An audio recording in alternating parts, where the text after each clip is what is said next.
بہت شکریہ جی، یہ مبالغہ کیا گیا، میں تو طالب علم اور فقیر آدمی ہوں۔ دو باتیں کوکب صاحب نے حقوق، انسانی حقوق اور اردو زبان کے بارے میں کہی ہیں۔ میں کوشش کروں گا 4-5 منٹ میں 6 منٹ میں اپنی گزارشات ختم کر لوں۔ جنگ بدر کے قیدی مسجد نبوی میں پڑے ہوئے تھے اور ان کے ہاتھ پاؤں بندھے ہوئے تھے، ظاہر جنگی قیدی تھے، اور اس وقت تک 8 سے 1447 سال پہلے تک جنگی قیدی کو زندگی کا کوئی حق نہیں تھا، اس کی سزا یہ تھی کہ اس کو قتل کر دیا جائے۔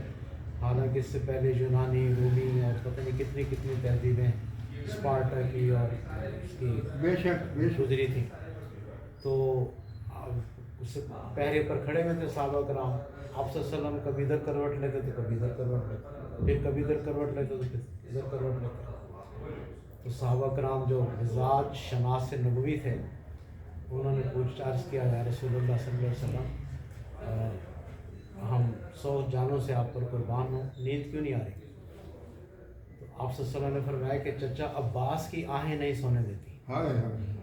حضرت عباس بن عبد المطلب جنگی قیدیوں میں سے تھے، اور ظاہر ہے ساری 19-20 تھوڑے زیادہ زخمی بھی ہوں گے۔ جنگ اس زمانے میں تلواروں کی جنگ، نیزوں تیروں کی جنگ ہوتی تھی، ہاتھ پاؤں بندھے ہوئے تھے۔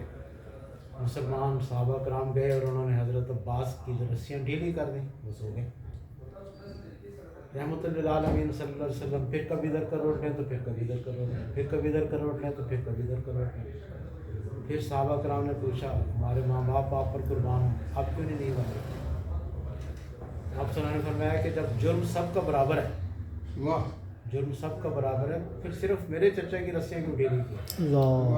پھر سب کی رسیاں ڈھیلی کرو، سب کی رسیاں ڈھیلی کرو۔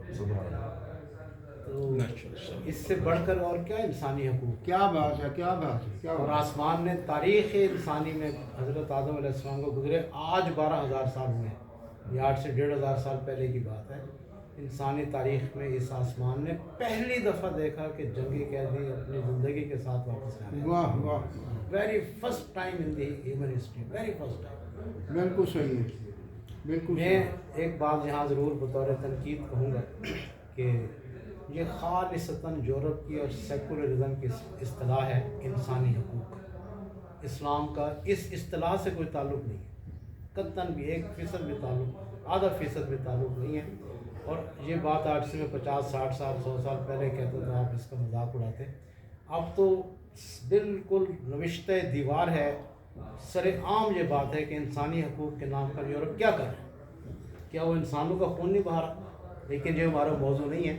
ہماری جو اصطلاح ہے وہ حقوق العباد کی اصطلاح ہے، انسانی حقوق کی اصطلاح نہیں، اور ہم اپنی اصطلاح میں انتہائی متعصب ہیں، ہم اس پر کوئی کمپرومائز نہیں کرتے۔ یورپ نے حقوق کے نام پر لڑایا، جیسے ابھی ظفر عالم صاحب نے فرمایا اور صحیح فرمایا کہ وہ ڈیوائیڈ اینڈ رول، حقوق کے نام پر لڑایا جاتا ہے۔ یہ دیکھیں نا کہ ہم الیکشن انتخابات لڑتے ہیں، ایک ہی مذہب کے لوگ، ایک ہی برادری کے لوگ، ایک ہی گلی محلے آپس میں لڑتے ہیں، اور اب تک ہم لڑتے آ رہے ہیں، لڑتے ہیں۔ اسلام نے جو اس کے مقابلے میں اصطلاح دی ہے وہ فرائض کی اصطلاح ہے کہ پلیز اسے بند کریں۔ جناب میری بات، میں کہتا ہوں یہ بات ڈسٹرب ہو جائے گی، یہ ٹھیک ہے، میں ذرا ایک آپ بات محفل کے سن خلاف لیتے ہیں ہیں عزیز صاحب، میں بات کر رہا ہوں۔ یار، میری اس کو سنتے ہیں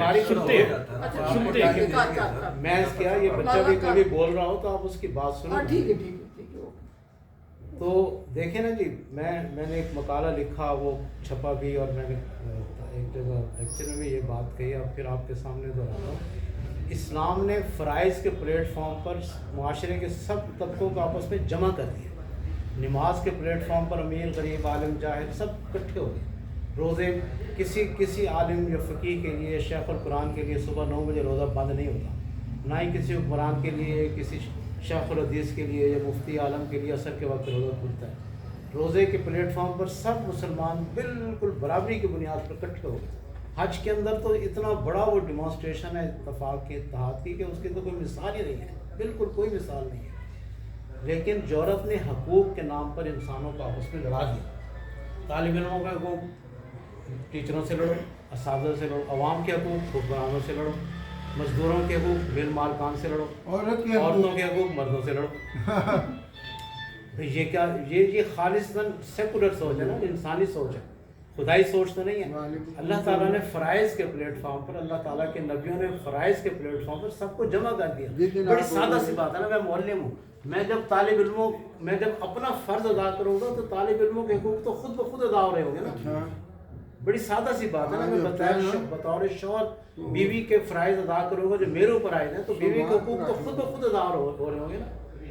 تو ہم اس اصطلاح کو قبول نہیں کرتے، انسانی حقوق کو، ہم حقوق العباد کی اصطلاح بڑی پیاری بات ہے، بہت پیاری بات۔ اور قرآن مجید نے سب طبقوں کو ان کے فرائض یاد دلائے، کہیں یہ نہیں کہا کہ تم جا کر زکوٰۃ لو، 700 جگہ کہا کہ زکوٰۃ دو۔